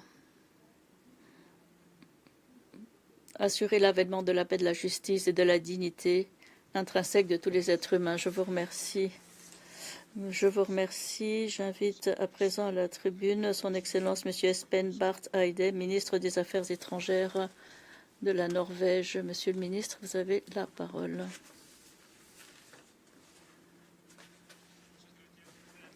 Merci beaucoup, Monsieur le Président, chers collègues. La Déclaration universelle des droits de l'homme est née des cendres de la Seconde Guerre mondiale, rédigée par des personnes qui avaient traversé des conflits mondiaux, la dépression économique, le génocide et le quasi-effondrement de l'ordre international. Ils ne se sont pas inspirés d'un idéalisme naïf, mais d'une expérience et d'une reconnaissance réaliste profonde que l'humanité ne pouvait tout simplement pas continuer comme elle l'avait fait jusque-là. Le monde avait besoin de normes partagées et de principes pour éviter une nouvelle guerre, et c'est ce qu'ils ont fait. La Déclaration universelle des droits humains repose sur une conviction, à savoir que la dignité humaine est universelle, que chacun a des droits égaux et inhérents, qu'aucun gouvernement ne doit se permettre de mépriser. Aujourd'hui, nous sommes les témoins d'une volonté croissante de faire fi de la charte de l'ONU, du droit international humanitaire et des droits de l'homme. Et nous le constatons non seulement dans des régimes autoritaires, mais également dans des pays qui, durant des décennies, se sont targués d'être de véritables chantres des êtres humains. Nous savons que lorsque des guerres font rage, les droits humains sont violés.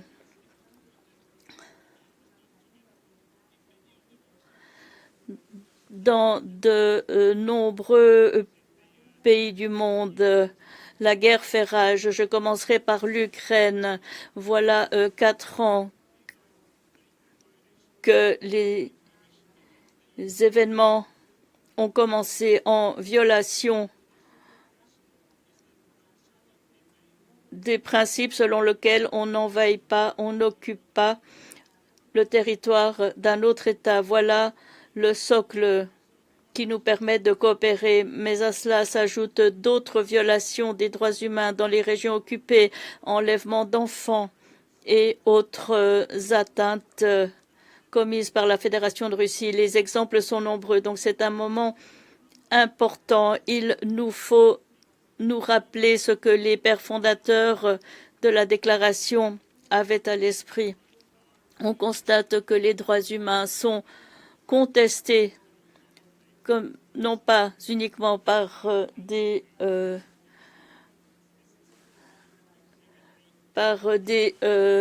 États autoritaires, mais d'autres pays. Nous devons réformer l'ONU, nous devons renforcer notre capacité à régler les problèmes, mais il faut continuer de respecter ces piliers, ces principes.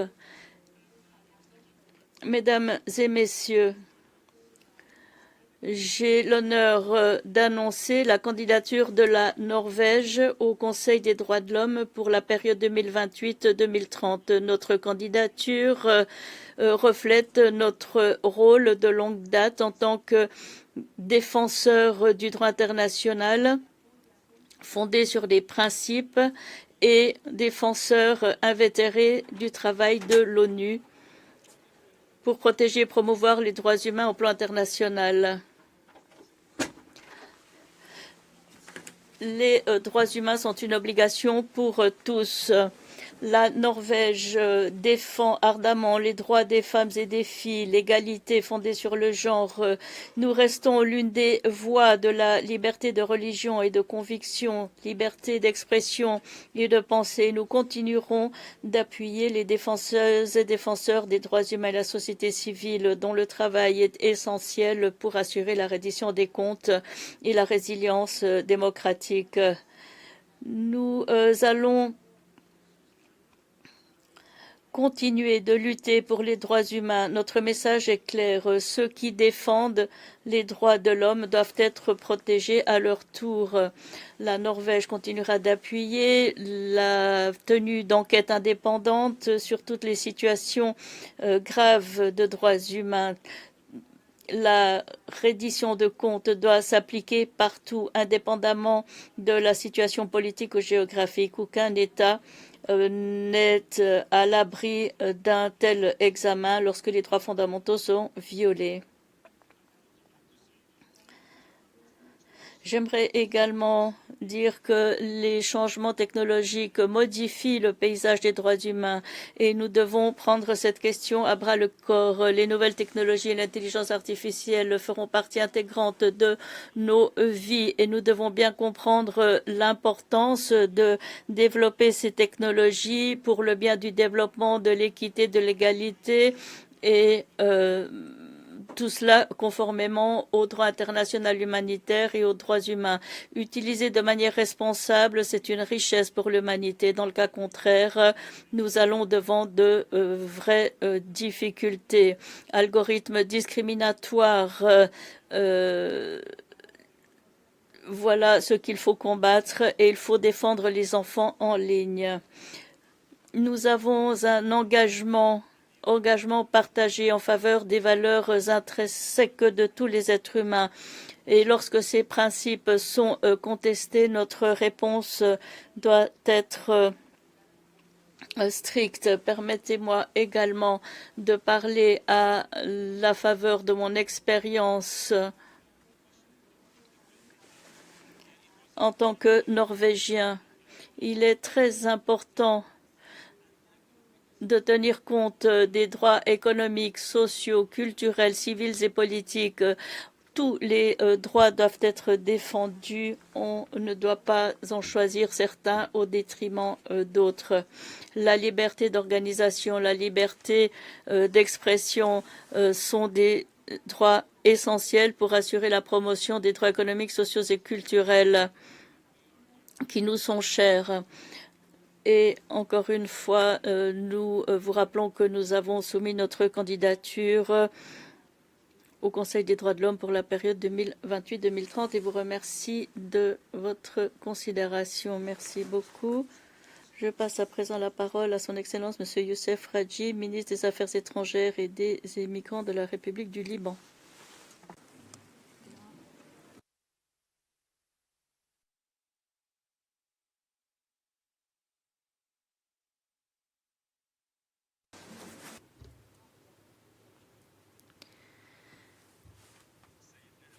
Monsieur le vice-président, je voudrais tout d'abord vous féliciter pour votre accession à la présidence du Conseil. Le Liban vous soutiendra afin de garantir le succès des travaux de ce Conseil. Nous remercions le Haut Commissariat pour la préparation de cette session. Nous saluons M. Volker Türk qui a démontré qu'il était un des plus forts défenseurs des droits de la dignité humaine, de même que des valeurs et des principes humains qui nous unissent. Nous avons décidé de prendre part au segment de haut niveau car nous sommes convaincus que face aux défis que connaît le monde, nous devons réaffirmer par l'action et la parole notre soutien absolu au système des Nations Unies et le Conseil est l'un des piliers du système des Nations Unies dans le domaine des droits de l'homme. Cela est en consonance avec l'approche adoptée par le gouvernement actuel, une approche fondée sur la réforme et le but est de promouvoir la démocratie, l'état de droit, de lutter contre la corruption, cela sans oublier la libération de territoires et asseoir l'autorité de l'État sur tout le territoire. J'évoque aussi le désarmement et la limitation de la possession des armes entre les forces officielles conformément au plan d'action sur les armes illégales et j'évoque aussi la réforme des institutions et la promotion de l'économie afin de prendre le chemin de la reprise de la prospérité. Nous avons des réformes financières, économiques et juridiques de fond.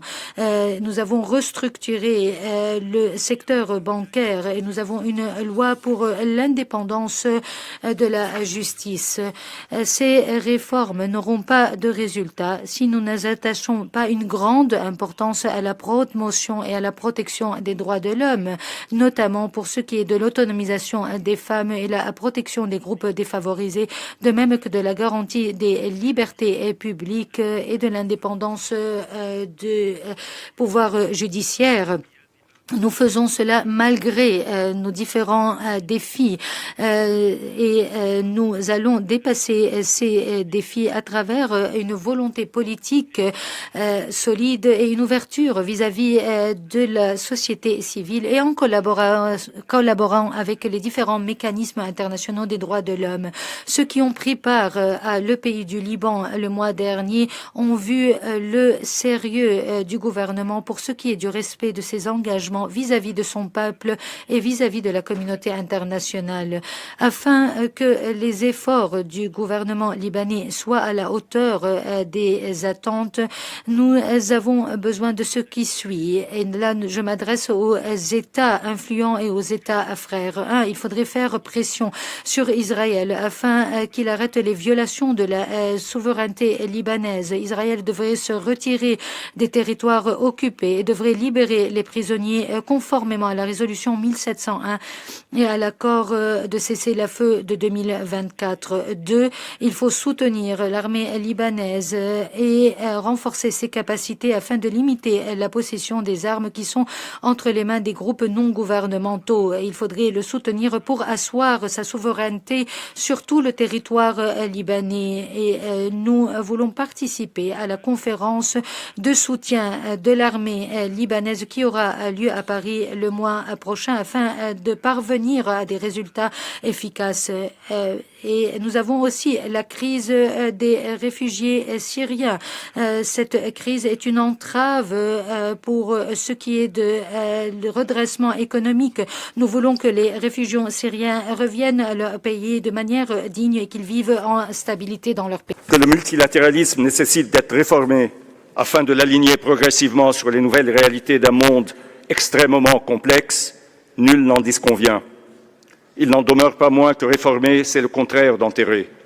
L'érosion du multilatéralisme à laquelle nous assistons avec une inquiétude croissante menace très fortement, entre autres choses, le système international de protection des droits de l'homme, car il entraîne une multiplication de conflits insolubles avec leur cortège d'abus et d'exactions de toutes sortes contre les droits de l'homme et le droit international humanitaire. L'érosion du multilatéralisme entraîne aussi un tassement considérable du financement du système des Nations Unies, des organisations internationales ainsi que de la coopération internationale, ce qui ne manquera pas, à terme, d'avoir un impact négatif sur la prévention des violations et sur les efforts de protection des droits de l'homme dans plusieurs endroits du monde. À noter aussi que cette érosion aggrave la politisation et la polarisation autour des droits de l'homme au détriment de leur universalité, de leur indivisibilité et de leur interdépendance. J'ajoute finalement qu'en l'absence d'un multilatéralisme robuste et adapté, on ne sera pas à même de garantir les droits de l'homme dans un monde traversé par des défis émergents gigantesques, notamment climatiques, technologiques, numériques, financiers. Nous sommes nombreux à appeler de nos vœux un sursaut salutaire. Il est temps d'œuvrer ensemble à un multilatéralisme renouvelé, ancré à un système international solide de protection des droits de l'homme et capable d'apaiser et de pacifier les relations internationales. Le Liban est prêt, à son modeste niveau, à contribuer à l'effort collectif en ce sens. Merci, Monsieur le Vice-président. Muchas gracias. Excelencias, queridos. Merci beaucoup, Excellences. Chers collègues, il s'agissait du dernier dignitaire que nous pouvions écouter ce matin. Nous reprendrons cet après-midi à 14h30 pour poursuivre cette série de séances de haut niveau. La 4e réunion de la 61e session du Conseil des droits de l'homme est désormais close.